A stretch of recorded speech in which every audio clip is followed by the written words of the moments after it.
বাংলাদেশের রাজনীতির অঙ্গনে একটার পর একটা অঘটন ঘটিয়ে ফেলা হচ্ছে, ঘটে যাচ্ছে অথবা ঘটানো হচ্ছে। এবং অনেকগুলো ঘটনা আমাদের জাতীয় জীবনের সঙ্গে যায় না, আমাদের কৃষ্টি এবং কালচারের সঙ্গে যায় না, আমাদের ধর্ম এবং নীতি নৈতিকতার সঙ্গে যায় না। এবং আবহমান বাংলাতে আমরা যেভাবে বেড়ে উঠেছি তার সঙ্গেও মিলে না। রাজপথে আমরা এখন স্লোগান দিচ্ছি, বোতল না মূলা।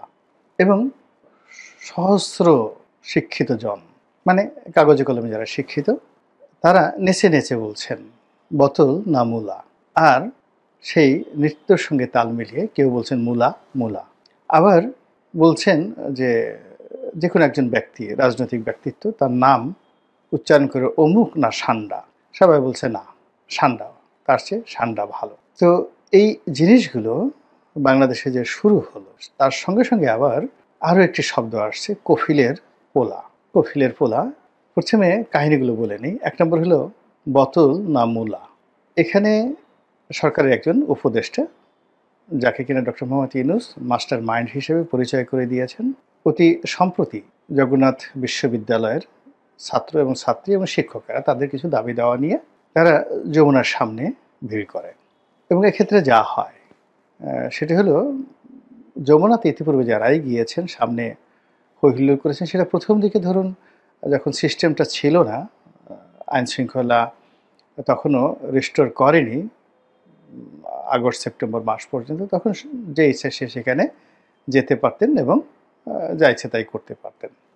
এমনকি প্রধান বিচারপতির বাসভবন ওই সময়টাতে অরক্ষিত ছিল।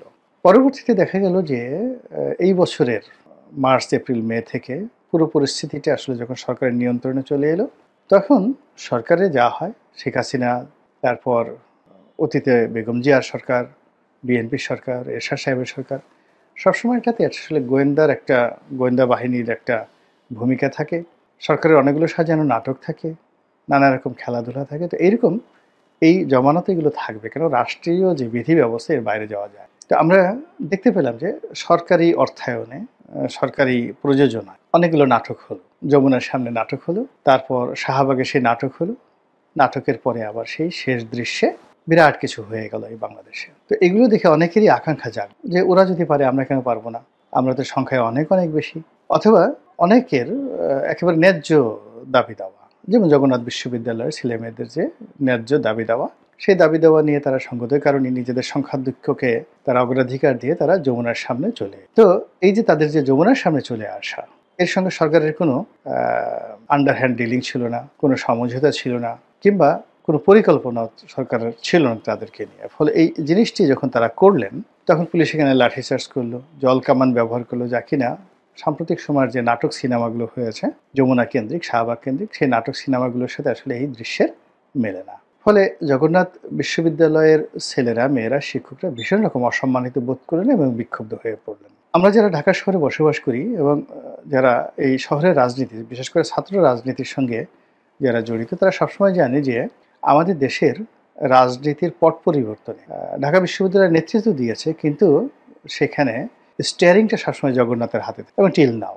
জগন্নাথ থেকে বড় মিছিল না আসলে ঢাকা বিশ্ববিদ্যালয় ক্যাম্পাসে বড় মিছিল কখনো হয় না। এবং এই দেশে জগন্নাথ যখন কলেজ ছিল, ঠিক সেই সময় থেকেই এখানে এমন অনেক কিছু ঘটেছে, অনেক ঘটনা ঘটেছে, যা কিনা পুরো দেশের রাজনীতিকে প্রভাবিত করেছে, নিয়ন্ত্রণ করেছে। তো সেই ঐতিহ্যবাহী জগন্নাথ কলেজ যখন জগন্নাথ বিশ্ববিদ্যালয় হয়ে গেল, এখন গ্রেডিংয়ের দিক থেকে বাংলাদেশে এটি দ্বিতীয় শ্রেষ্ঠতম বিশ্ববিদ্যালয় ঢাকা বিশ্ববিদ্যালয়ের পরে। এবং কিছু কিছু সাবজেক্টে জগন্নাথের ছেলেমেয়েরা আসলে ঢাকা বিশ্ববিদ্যালয়ের চেয়ে ভালো করেছে।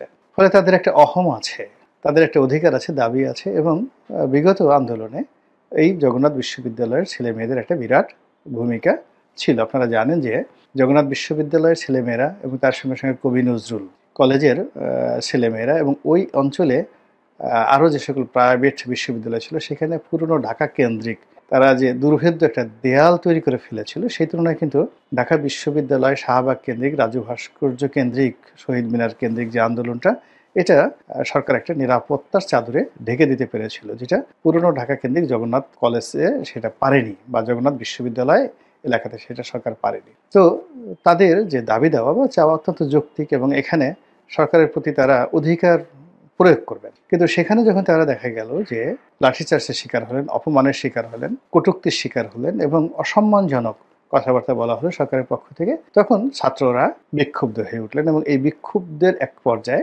একজন ছাত্র তিনি সেই একজন উপদেষ্টা মাহফুজ তারপর একটি বোতল নিক্ষেপ করলেন এবং এটা রীতিমতো ভাইরাল হয়ে। তো এই ঘটনার পরে অনেক ঘটনা ঘটেছে, অনেক দুর্ঘটনা ঘটেছে, সরকার সকল দাবি মেনে নিয়েছে, তারাও চলে গেছে। কিন্তু মধ্য থেকে যেটি হলো সেটি হলো এই যিনি বোতল নিক্ষেপ করেছেন এখন তিনি রীতিমতো জাতীয় বীরে পরিণত হয়েছেন, অনেকটা বীর শ্রেষ্ঠের মতো। 2 নম্বর হলো যে একজন উপদেষ্টাকে এইভাবে সরাসরি বোতল মারা হয়েছে, এটি বাংলাদেশ ইতিহাসে অতীতে কখনো ঘটেছে?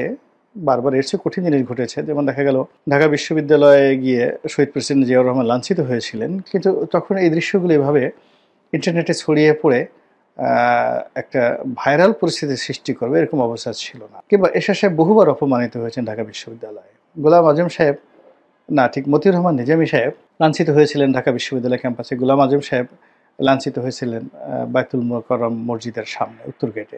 কিন্তু এই দৃশ্যগুলো আজকের জমানাতে হলে সর্বনাশ হয়ে যেত। যা হোক, এখন এই যে বোতল, এই বোতলটা এখন জাতীয় প্রতীকে পরিণত হয়ে গেছে। আর জনাব মাহফুজকে যে বোতল মারা হয়েছে, এই ভদ্রলোককে রীতিমতো এখন তার জীবনকে হারাম করে দেওয়া হচ্ছে নানা রকম কটূক্তি করে, নানা রকম কথাবার্তা বলে। আর এটাকে নতুন আঙ্গিক দিয়েছে জগন্নাথের ছাত্রছাত্রী, বিশেষ করে একজন টেলিভিশনের প্রিয় মুখ রয়েছে দীপ্তি চৌধুরী, চ্যানেল আয়ের সেই দীপ্তি চৌধুরীকে আপনারা জানেন। তিনি সেই আধুনিক পোশাকে সজ্জিত হয়ে প্যান্ট শার্ট পরে তারপর শেষে নেচে নেচে তিনি বোতল না মুলা এটাকে রীতিমতো ভাইরালে পরিণত করে ফেলেছেন এবং এটা এখন ভাসছে। তো এখন বাংলাদেশে ধরেন ঘরে বাইরে, অফিস আদালতে, দেবালয়ে, ইবাদতখানায়, সব জায়গাতে এই বোতল মুলা দীপ্তি চৌধুরী জগন্নাথের সেই বীরশ্রেষ্ঠ বা বীরুত্তম সেই প্রসঙ্গগুলো আসছে, যেটি আমাদের রাজনীতিতে কখনো ঘটে নাই। এই গেল এক।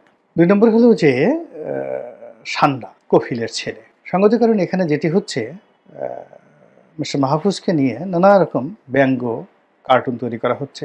শেখ হাসিনার জন্য যেভাবে একটা ডাস্টবিন তৈরি করা হয়েছিল, ওইরকম একটা ডাস্টবিন তৈরি করে মাহফুজের ছবি সেখানে দিয়ে সেখানে বোতল নিক্ষেপ করা হচ্ছে এবং আমাদের দেশের বহু মানুষ এটা খুব আনন্দ নিয়ে, উৎসাহ নিয়ে দেখছে। আর যারা ওখানে বোতল নিক্ষেপ করে সফল হতে পারছেন, মনে হচ্ছে যে তারা বিশ্ব জয় করে ফেলেছেন। চন্দ্র অভিযানে তারা নীল আর্মস্ট্রংয়ের কাছাকাছি পৌঁছে গেছেন, কিংবা মহাকাশে প্রথম মেজর ইউরি গ্যাগারিন কিংবা ভ্যালেন্টিনা তেরেস্কোভা যে প্রথম মহাকাশে গিয়েছিলেন, বা প্রথম যে কুকুরটি অমর হয়েছেন লাইকা নামক যে কুকুরটি মহাশূন্যে গিয়ে, ঠিক ওইরকম কেউ যদি সেই একটা ডাস্টবিন, যেখানে ডাস্টবিনের উপরে মাহফুজের ছবি আছে, তার মধ্যে একটা বোতল সে নিক্ষেপ করতে পারে এবং বোতলটা ঠিক ডাস্টবিনের মধ্যে গিয়ে পড়ে, সে মনে করছেন যে তিনি বিরাট কিছু করে ফেলছেন। এখন তার পক্ষে মন্ত্রী হওয়া, উপদেষ্টা হওয়া, প্রধানমন্ত্রী হওয়া, রাষ্ট্রপতি হওয়া এটা কোনো বিষয়ই না। তিনি বোতল মেরেছেন, বিশাল ব্যাপার, একদম ডাইরেক্ট। তো এরকম হলো যাকে বলা হয় বোতল নিয়ে ঘটনা ঘটছে। আরেকটা হলো সান্ডা। তো বলছে মাহফুজ না সান্ডা, সান্ডা। তো সান্ডা হলো সৌদি আরবের গুইসাপ আকৃতির একটা প্রাণী। এটা বাংলাদেশের গুইসাপের মতো নয়।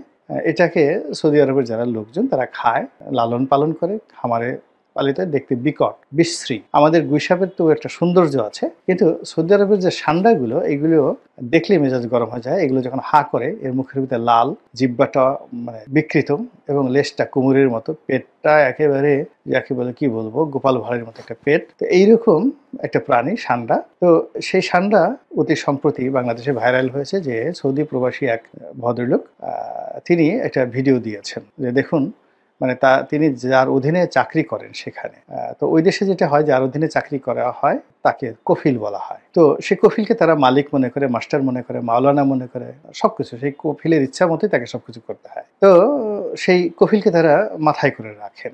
সঙ্গত কারণে কফিলের ছেলে মেয়ে স্ত্রী তাদেরকেও তারা সম্মান করে।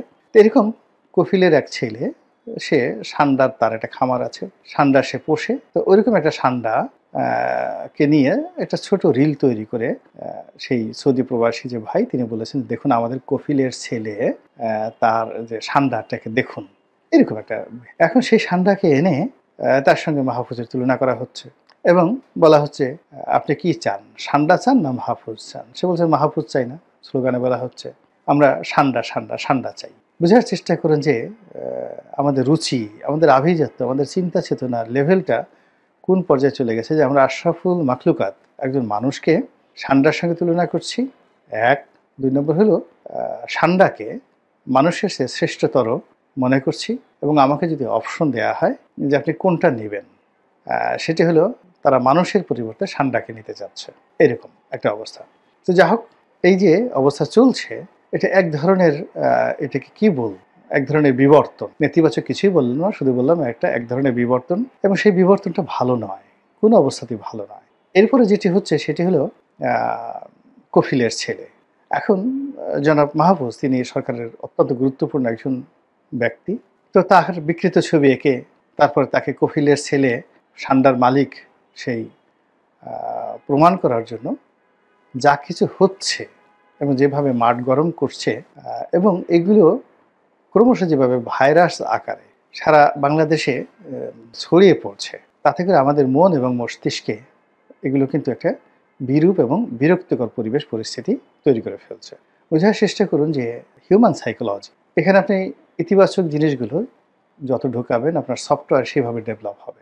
নেতিবাচক বিষয়গুলো, মন্দ শব্দগুলো, মন্দ ছবিগুলো আপনি যত বেশি এখানে ঢোকাবেন, তত দেখা গেল যে আপনি মন্দ মানুষে পরিণত হবেন, আপনার চিন্তা চেতনা মন্দ হবে এবং আপনার মুখের ভাষাও কিন্তু মন্দ হয়ে যাবে। আমাদের দেশের অনেকগুলো শব্দ, যেমন বেশ্যা, খানকি, তারপরে ছিলান, আরও অনেক আজে বাজে শব্দ রয়েছে, এবং বিভিন্ন প্রাণীর মানে শাবক হিসেবে তারপরে মানুষকে গালাগাল দেওয়া হয়। তো এগুলো যখন খুব বেশি সমাজে প্রচলিত হয়ে যায়, তখন অনেক পীর, মাসায়, কলিয়াল্লাহ তাদের মুখ দিয়েও দেখা গেল যে এরকম বিশ্রী এবং বাজে শব্দগুলো বের হয়ে যায়। তারা সেই অন্যের উপর ক্রোধ ঝাড়ার জন্য নিজেদের মা বোন, নিজেদের আত্মীয় স্বজন যারা মেয়ে রয়েছেন, ছেলে রয়েছেন, তাদেরকেও অনেক সময় দেখা যাচ্ছে যে এই সকল বাজে কথা তারা বলে ফেলেন, অন্যকে ছোট করতে গিয়ে নিজেরাও ছোট হয়ে যান। তো কাজেই আসলে এই যে আমাদের দেশে এখন রাষ্ট্রাচারে যে ভ্রষ্টাচার চলছে, রাজনীতিতে যে নতুন ট্রেন্ড শুরু হয়েছে, এই জিনিসগুলো ভালো না।